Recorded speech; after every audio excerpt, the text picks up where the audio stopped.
ka-recipe, eto na muli ang araw-araw na inaantay ng mga gabay, patnubay palalaat, prediksyon ni Master Hans. Kung ang araw ng Friday, Happy Friday October 4, 2024.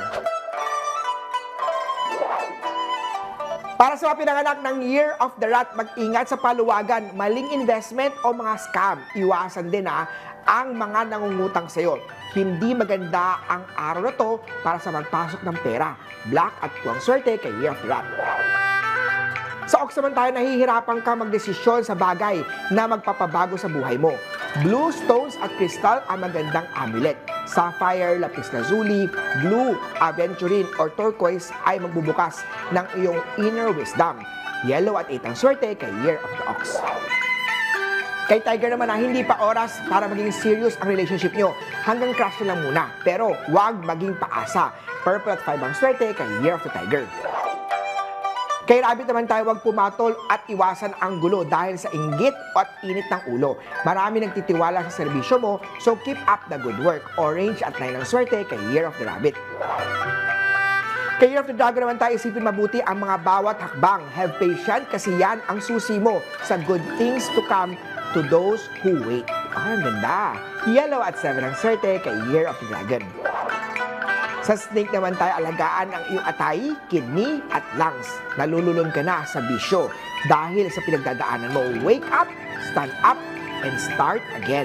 Pink at tuwang swerte kay Year of the Snake. Para sa mga pinanganak ng Year of the Horse, mag-ipon at mag-invest. Mas makakatulong ang pag-uninstall ng mga shopping apps sa phone mo para walang temptation. Tukso, layuan mo ako. Silver at 8 ang swerte kay Year of the Horsey.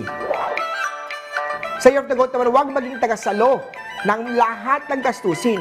Hindi ka bigasan ng bayan.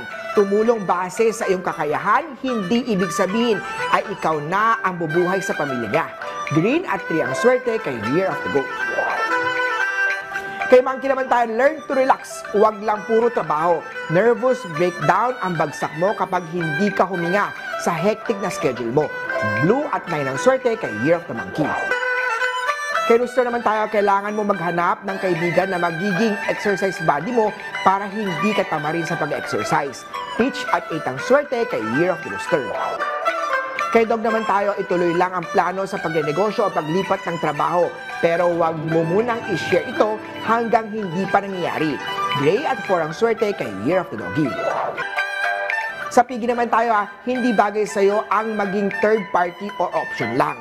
Bitiwan na ang mga taong nasa relasyon na. Choose wisely. Peach at 1 ang swerte kay Year of the Piggy. Muli po, ito po yung mga gabay, patnubay, palalaat, prediksyon lamang ni Master Hans Kua. Nasa inyong mga kamay, nasa lalay, ang inyong tagumpay. Kaya always be positive at i-claim ang mga swerte, mga ka-recipe. Paswerte umaga sa inyong lahat.